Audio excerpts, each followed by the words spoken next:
joining me today. My name is Elyse Smith, and I am currently doing my PhD at Griffith. And my area of research is the history of veganism in Australia, 1970s to 2020s. I'm still in the early stages, but today I'm going to give you a little introduction to my research. So to start us off, I think the most important thing would be to accurately define veganism. Please don't get scared by the Google definitions. I promise I am making a point with them. A common and somewhat accurate definition would be the practice of eating only food not derived from animals and typically avoiding the use of other animal products. Some definitions provide further details, such as avoiding meat, milk, eggs, leather, etc.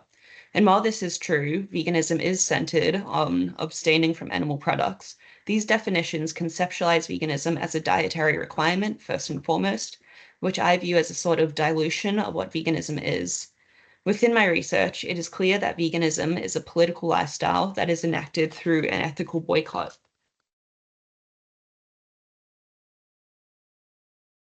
There is a clear, distinct difference between how non-vegan institutions, such as dictionaries, and vegan organizations define veganism.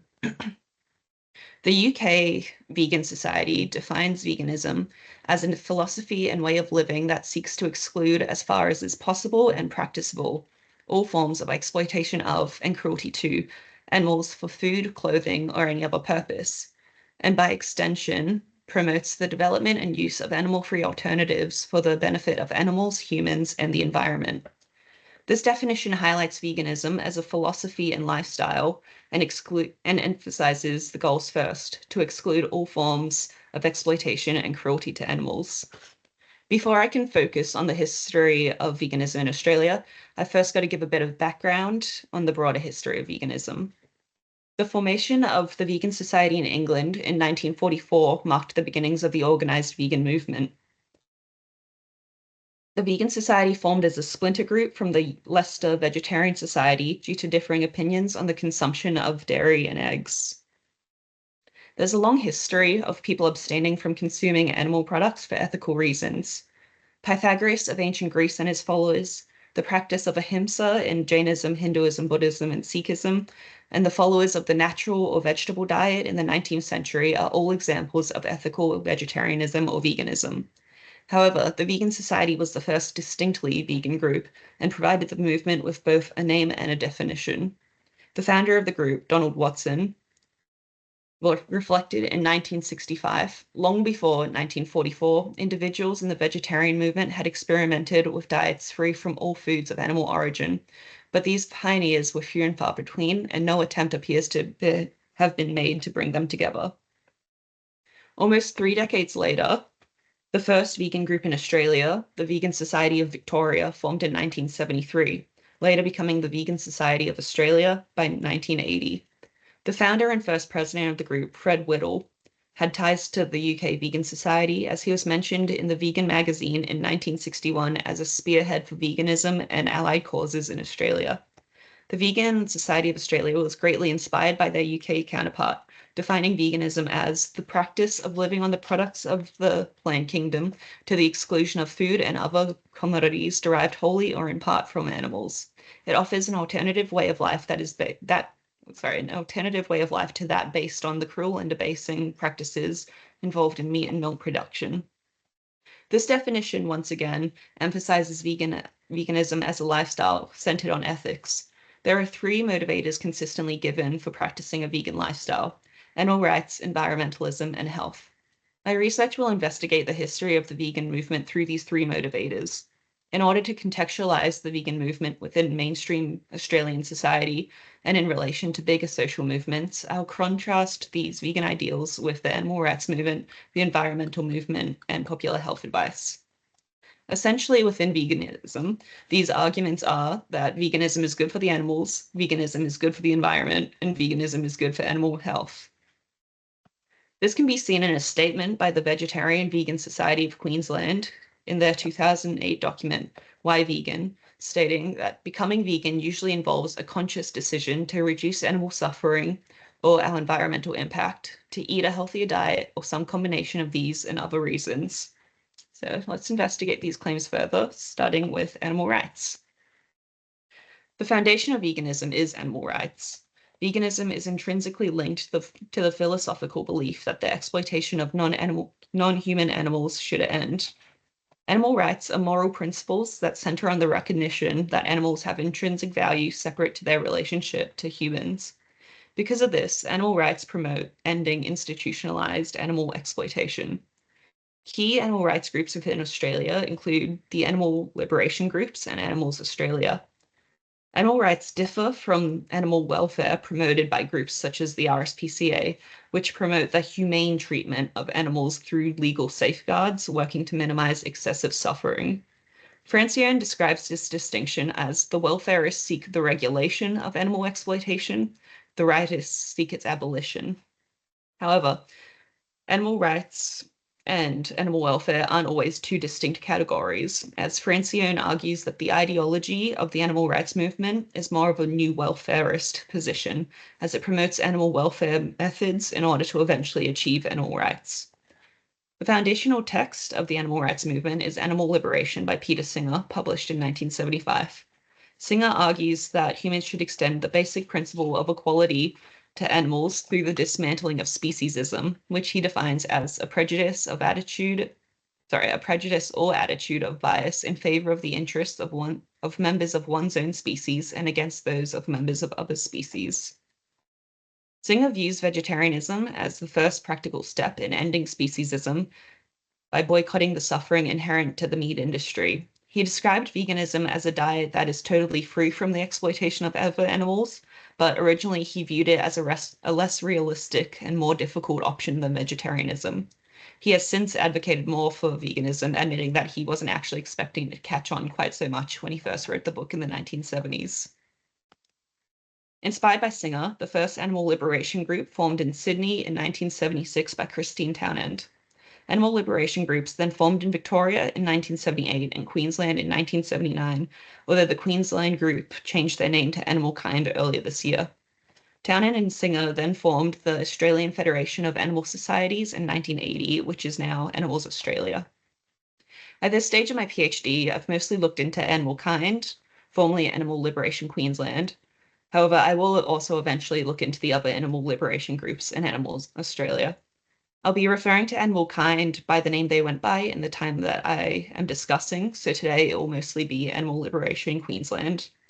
While I haven't yet been able to deeply investigate the other animal liberation groups, they did all work quite closely together, and it seems like they were in regular communication with the National Animal Liberation newsletter being published.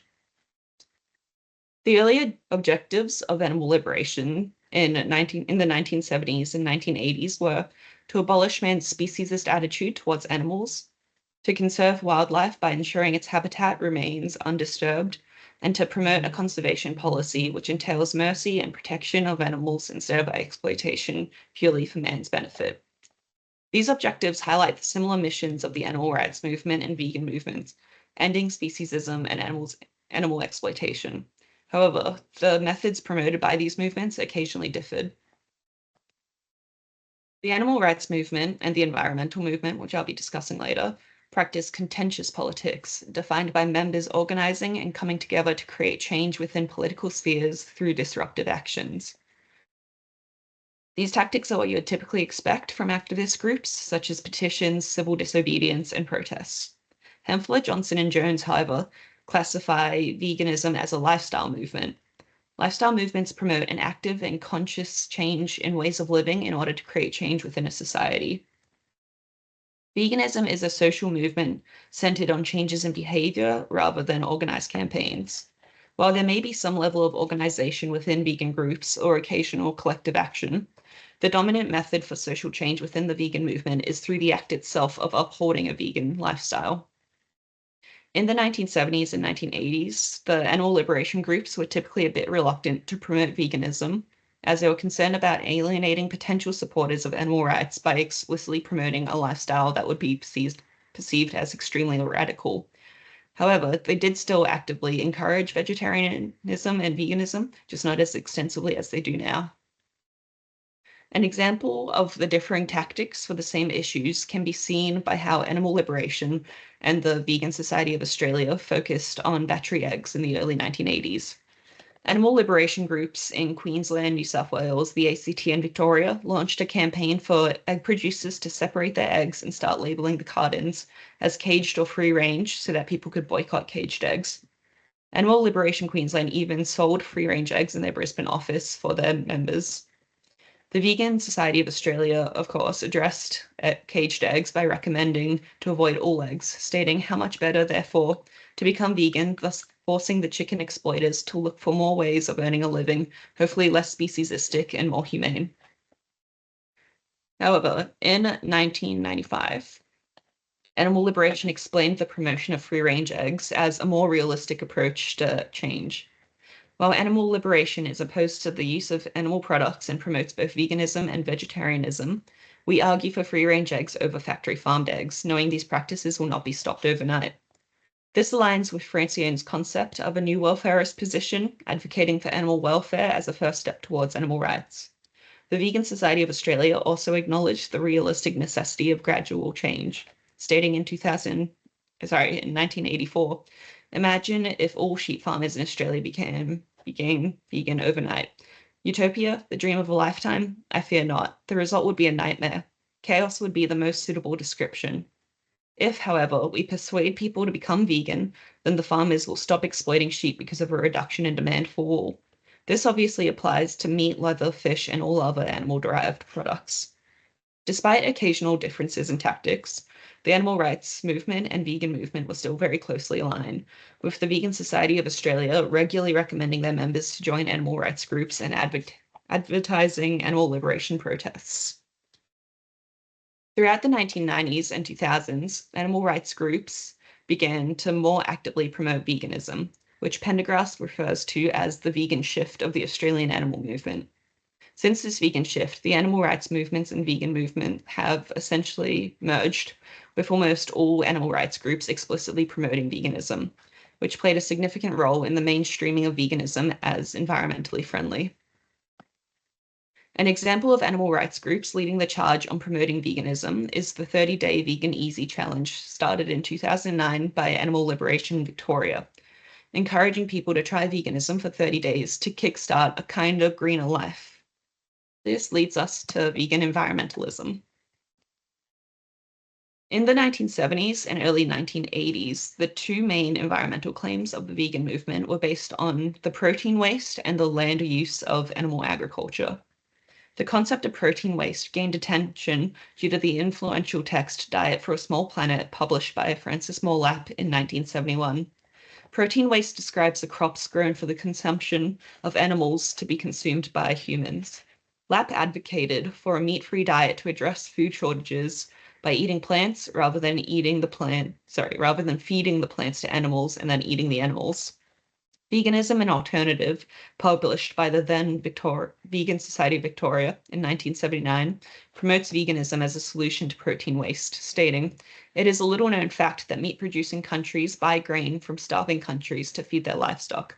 It is ironical that one cow produces only a quarter of what she eats. If we left the grain for human consumption in the starving countries, there would be no starving people." The land use argument was similar to protein waste, as it was based on the claim that growing plants for human consumption required significantly less land than raising animals and growing crops for them. The Vegan Society of Australia described this argument as, "The trouble began when people started clearing more of the forest and enclosing large areas of pasture to keep animals where they could control them and kill them when required without the need to go out and hunt. It is well known that up to 10 times as much area of land is required to produce protein this way. Our own bodies can obtain it so much more efficiently directly from a plant source." As climate change became better known, vegan groups used it in their environmental claims.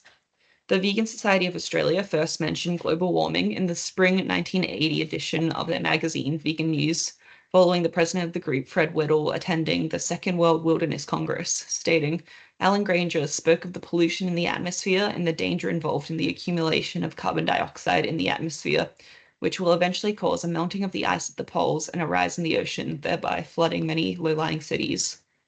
This is quite an early mention of climate change, which is considered to become more mainstream knowledge in the late 1980s following the greenhouse summer of 1988. Whittle also acknowledged the environmental benefits of veganism that were underrepresented within environmentalist circles.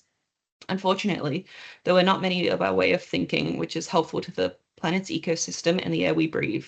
Our vegan way of life helps us considerably as there is not the wastage of land use. This remains a reality within the environmental movement. While most environmental organizations do concede that veganism has beneficial effects on the environment, they are typically reluctant to outright promote veganism.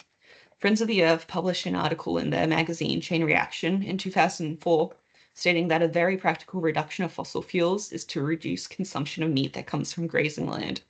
This idea remains prevalent within environmentalist circles, that reducing meat consumption is good, however, veganism and animal agriculture aren't really priorities.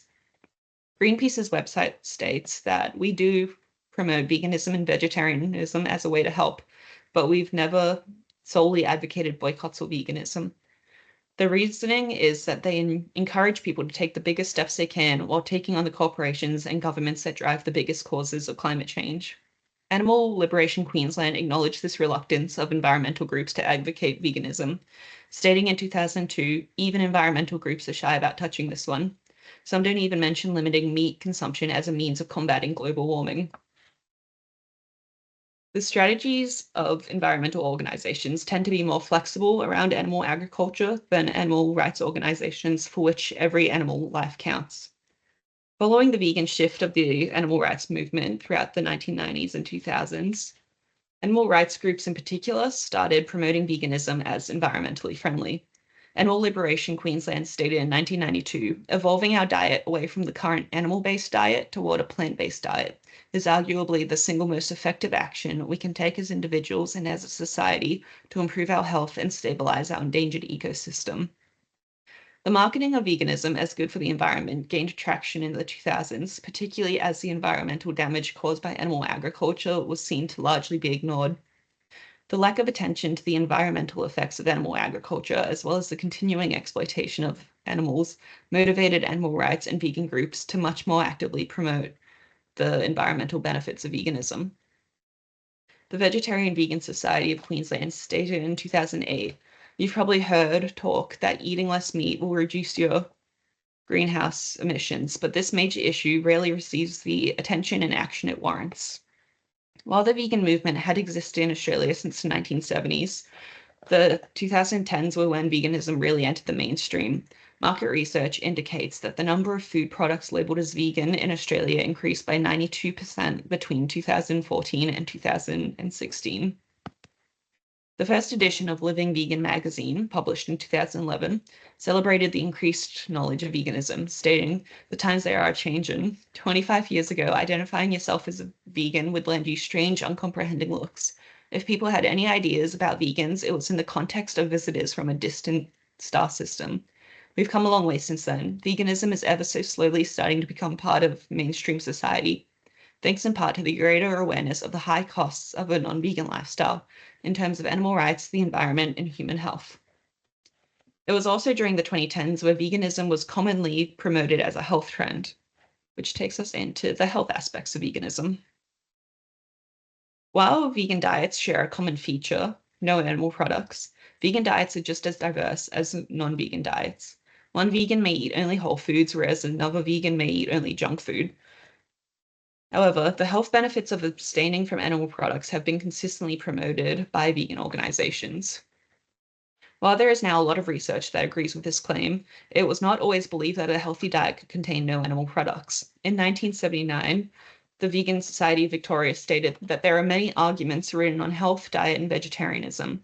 All writers agree that health comes with a proper diet and that excessive meat eating is not advisable. However, when it comes to veganism, many knowledgeable people are skeptical, if not adamant, that life cannot exist on such a diet. If one looks at this problem logically, there is really not that much to say. Either veganism is a good diet or it is not. And since there are many healthy vegans, the answer must be that veganism can be followed safely. Since the 19th century, Australia has always been known as a country where people eat a lot of meat. This meat-heavy diet can be attributed to the inherited cultural baggage of British dietary tastes, as well as the availability of meat due to the history of pastoralism in the development of the country. It has also been common since the 19th century for doctors to advise that people need to eat less meat. However, this claim mostly hasn't been accepted. It has been a long-held belief in Australia that a hard-working man needs meat, and the legacies of this claim are still visible. A clear example that comes to mind is the emphasis on protein, typically through meat, for people that exercise a lot. The Vegan Society of Victoria acknowledged the common health advice of eating less meat, stating medical practitioners all around the world are now recommending people to eat less and less meat. This is due to the widespread belief that there is a link between meat eating and disease. Despite the widespread knowledge that excessive meat consumption was unhealthy, the vegan diet was still controversial. The Vegan Society of Australia responded to an article in the newspaper The Age in 1981 criticizing vegan diets for a lack of vitamin B12 and a problem in obtaining energy and protein, particularly for children. And I'm certain that most vegans would be very familiar with these claims, as I'd wager that almost every vegan at some point has been questioned about whether they're getting enough B12 or protein. The publication of the China study was groundbreaking, as it essentially confirmed the health claims that vegan organizations had been making for decades. The China study was published in 2005 and is the research of Dr. T. Colin Campbell, described as the most comprehensive study of nutrition ever conducted. Based on 27 years of research on the impact of nutrition on health, the study argues that a plant-based diet can dramatically reduce the risk of developing diseases of affluence, such as certain cancers, diabetes, and health disease. While the China study is somewhat controversial, there has been other research that aligns with the claim that a plant-based diet can be healthier than a diet with animal products. Vegan organizations had consistently upheld the claim that animal products are not healthy for humans, and research undertaken by the medical and scientific community was now supporting these claims. Throughout the 2010s, the health benefits of a vegan diet were emphasized by the media and arguably taken seriously for the first time since the vegan movement began. The Nutrition Australia Healthy Eating Pyramid shows this mainstream acceptance of plant-based diets. The 2007 edition has an entire section recommending to eat lean meat, eggs, fish, chicken, milk, yogurt, and cheese moderately. The 2015 edition was updated to include alternatives such as soy milk to the dairy section and nuts, seeds, and legumes to the meat section. The Australian Dietary Guidelines, updated in 2013, also states that appropriately planned vegetarian diets, including total vegetarian or vegan diets, are healthy and nutritionally adequate. Despite the increased prevalence of veganism, there still is controversy with the dietary aspect of the lifestyle. Vegans do report facing exclusion and disapproval from others because of their diet.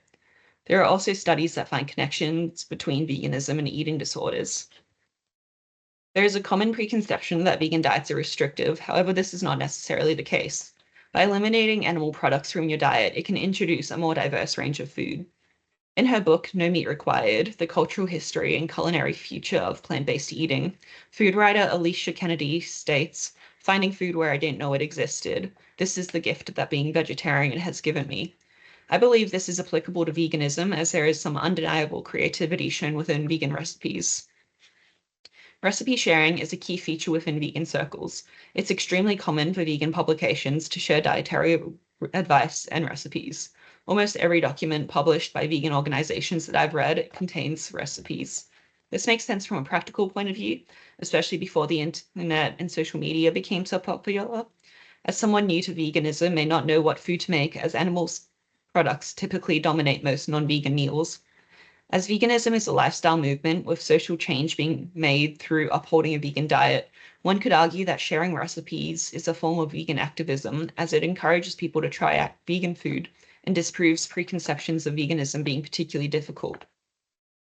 While the marketing of veganism as a health trend or environmentally friendly diet has increased the impact of veganism, this mainstream prominence has resulted in the term vegan being increasingly replaced by plant-based.